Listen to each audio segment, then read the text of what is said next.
आज हम एक बहुत ही रोचक और जानकारी से भरपूर साइंस की चैप्टर को पढ़ने जा रहे हैं। टाइटल है the wonderful world of science, यानी विज्ञान की एक अद्भुत दुनिया। इस चैप्टर में हम जानेंगे कि साइंस क्या है, यह हमारी ज़िंदगी में कैसे काम करती है और कैसे हम रोज़मर्रा की छोटी छोटी बातों से बड़ी बड़ी साइंटिफिक बातें सीख सकते हैं। तो चलिए आज की इस अद्भुत साइंस जर्नी को की शुरुआत करते हैं।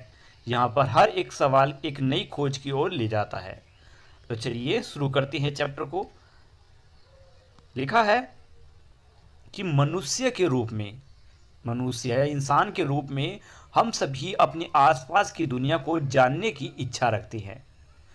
हम बचपन से ही अपने आसपास की चीज़ों को देखना, समझना और उनके बारे में सवाल पूछना शुरू कर देते हैं। आगे वो पूछा गया है कि क्या आपने स्कूल के शुरुआती दौर में अपने आसपास की दुनिया को जानने और समझने में मज़ा लिया था? अब जब आप मिडल स्टेज में आ गए हैं, एक मिडल उम्र में आ गए हैं, तो इस रोमांचक यात्रा यानी साइंस की ये जर्नी है, इसको हम आगे बढ़ाते हैं और आपको कुछ नया सीखने को यहाँ मिलेगा। हम इस सुंदर दुनिया को और बेहतर समझने की कोशिश करेंगे। इसके लिए हमारे पास एक नया टॉपिक है और वो है साइंस यानी विज्ञान।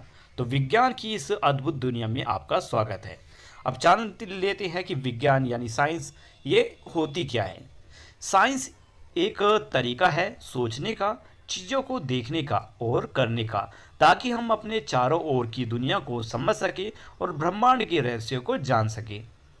आप इसे एक बड़ी रोमांचक यात्रा की तरह सोचिए, जहां हम सवाल पूछते हैं और चीज़ों की खोज करते हैं और यह समझने की कोशिश करते हैं कि वे चीज़ें काम कैसे करती हैं। इसके लिए आपके अंदर सबसे ज़रूरी चीज़ है वह है क्यूरियोसिटी। क्यूरियोसिटी का मतलब है जिज्ञासा, यानी किसी चीज़ को जानने की इच्छा। ये आपके अंदर होनी चाहिए और क्यूरियोसिटी से ही इस बुक का नाम भी जुड़ा है। चाहे बात रेत के छोटे से कण की हो या ऊंचे पहाड़ों की, एक छोटे घास से के पत्तों की हो या घने जंगल की, हर चीज में कुछ नया है और रोमांचक चीज छुपी हुई है। क्या आपने कभी रात में आसमान में सितारों को देखकर यह सोचा है कि वे चमकते क्यों हैं, या फिर कोई फूल खिलते हुए समय कैसे जानता है कि कब खिलना है? मतलब कि आपने कभी ये भी सोचने की कोशिश की है कि ये फूल किस समय कब क्यों खिलता है? ये सब ऐसे सवाल हैं जिनकी जवाब हमें साइंस देती है। तो साइंस की सबसे अद्भुत बात यह है कि यह हर जगह है, समुद्र की गहराई से लेकर अंतरिक्ष की विशालता तक, रसोई में पक रहे खाने से लेकर खेल के मैदान तक, हर जगह साइंस मौजूद है।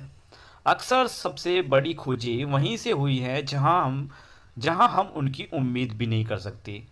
मतलब ऐसी छोटी छोटी जगहों से जहां पर हम उम्मीद भी नहीं कर सकते कि यहाँ पर भी कोई साइंटिफिक प्रोसेस हो रही है, वहाँ से भी हमने कुछ नया चीज़ खोजी है। आगे हम इसके बारे में भी पढ़ेंगे। तो यहाँ पर हमें ये चैप्टर में मतलब इस यहाँ तक हमें ये समझ में आता है कि साइंस सिर्फ एक एक टॉपिक नहीं है, यह सोचने, सवाल करने और दुनिया को समझने का एक तरीका है। यह हमें सिखाता है कि हम हर चीज़ में कुछ नया सीख सकते हैं, बस हमारे अंदर उत्सुकता, क्यूरियोसिटी यानी जिज्ञासा बनी रहनी चाहिए। चलो अब आगे शुरू करते हैं। लिखा है साइंस एक बहुत बड़ी और अंतरहीन, कभी न ख़त्म होने वाली एक पजल है, एक पजल की तरह है, जो कि मतलब टुकड़ों से बनने वाली एक पहेली है। मतलब साइंस एक बहुत बड़ी एक पहेली की तरह है, जिसके सवाल ढूंढना अभी बहुत ज़्यादा बाकी है।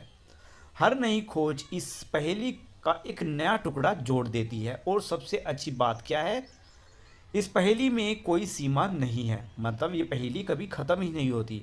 हम जितना अधिक सीखते हैं उतना ही ज़्यादा नए सवाल हमारे मन में आने लगते हैं और हम और ज़्यादा अधिक चीज़ों को जानने के लिए उत्सुक हो जाते हैं, क्यूरियस हो जाते हैं। कभी कभी ऐसा भी होता है कि इस पहेली का कोई टुकड़ा गलत जगह पर लग गया हो, यहाँ पर पहेली की बार बार बात की जा रही है साइंस को लेकर, कि कभी कभी ऐसा भी होता है कि साइंस में कुछ चीज़ें ऐसे भी होती हैं जो अ, गलत टाइम पर गलत जगह लगा दी गई हों, और उस जगह पर सही चीज़ को लगाना पड़ता है। मतलब जब नई खोजें अक्सर हमारी दुनिया में आती हैं तो हम पुरानी चीज़ों को या पुरानी खोजों को बदल देते हैं। ऐसे भी कुछ होता है, जैसे कि साइंस में देखने को मिलता है कि कुछ एक्सपेरिमेंट ऐसे होती हैं जिनमें कुछ कमियां रह जाती है, और जब न्यू मॉडर्न ज़माना आता है और नए साइंटिस्ट साइंस उस टॉपिक पर रिसर्च करती हैं, तो पुरानी जो रिसर्च है उसको हटाकर उसकी जगह पर नई रिसर्च लगा दी जाती है। तो यही कहा गया है कि कभी कभी ऐसा भी होता है कि साइंस में किसी जगह पर कोई गलत रिसर्च लगा दी जाती है, और उस उसी जगह को फिर हटाना पड़ता है और दूसरी चीज़ लगानी पड़ती है।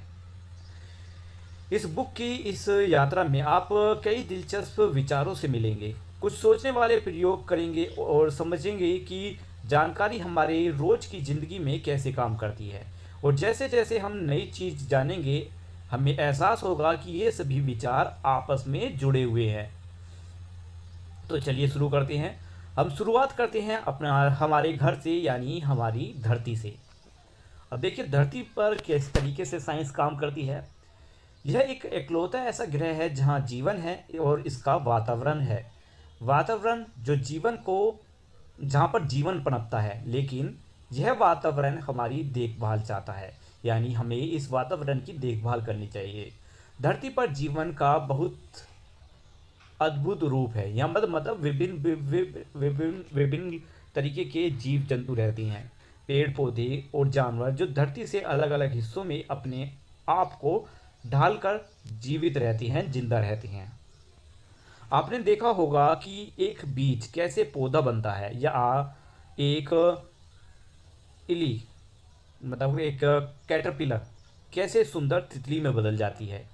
ऐसी कई बातें हैं जो हमें विज्ञान के जरिए जानने को मिलती हैं। मतलब कि आपने देखा होगा कि कैसे एक बीज पौधे में बनता है और कैसे एक कैटरपिलर एक तो तितली में बदल जाती है। ये जो सारी प्रोसेस है ये साइंस के अंदर ही आती है। बढ़ने के लिए या हमारे शरीर की ग्रोथ के लिए हमें भोजन की ज़रूरत होती है, और भारत जैसे बड़े और विविध देश में तो खाना अपने आप ही एक दिलचस्प टॉपिक है। हर इलाके का खाना अलग होता है और उनमें कई स्वादिष्ट भोजन भी होते हैं। क्या आपने सोचा है कि ये भोजन या ये चीज़ें जो खाना बनाने के लिए इंग्रेडिएंट्स मतलब जो भी चीज़ें हैं ये यूज़ होती हैं, ये किस चीज़ से बनती हैं और कैसे बनती हैं, ये सब जानना ही तो साइंस का एक हिस्सा है। अब आगे आते हैं, खाने के साथ साथ पानी भी ज़रूर है। खाने के साथ साथ पानी भी ज़रूरी है। पानी एक बहुत ही महत्व तत्व है। क्या आपने कभी बारिश में पानी में कूदकर मजा लिया है? क्या आपने सोचा है कि बारिश क्यों और कैसे होती है? आपसे यहाँ पर सवाल किए जा रहे हैं कि क्या आपने ये सब जानने की कभी कोशिश की है? अगर आपने ये जानने की कोशिश की है तो आप भी क्यूरियस हैं, आप जिज्ञासु हैं साइंस को लेकर, आपके अंदर भी किसी चीज़ को जानने की इच्छा है। क्या आपने देखा है कि ठंडा पानी होने पर बर्फ़ बन जाती है और गर्म करने पर पानी भाप में बदल जाता है। गर्मी में ठंडा पानी पीना और सर्दियों में गर्म पानी से नहाना आपको अच्छा लगता है ना? तो गर्म और ठंडा हम कैसे मैं समझते हैं? चाहे वह पानी हो या हमारे शरीर का तापमान, जब हमें बुखार होता है यह जानना बहुत ज़रूरी होता है कि कोई चीज़ कितनी गर्म है।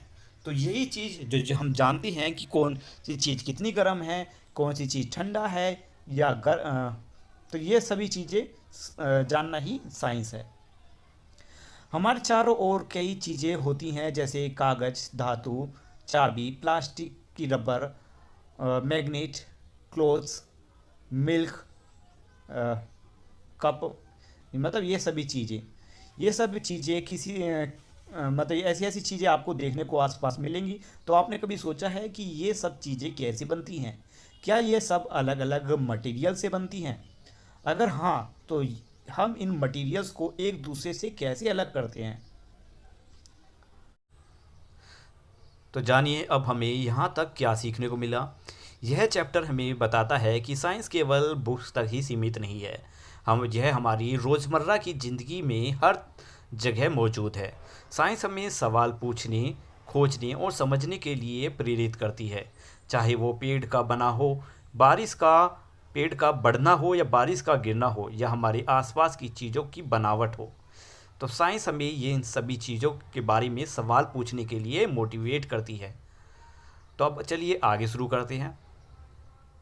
आगे लिखा है, जैसे जैसे हम इस बुक को आगे पढ़ते जाएंगे हमारे मन में धरती की हर चीज़ को लेकर ढेरों सवाल उठते जाएंगे। लेकिन क्यों क्यों हम सिर्फ धरती तक ही सीमित रहे? हम सूरज, चांद और रात में चमकने वाले करोड़ों तारों के बारे में भी तो सवाल पूछ सकते हैं।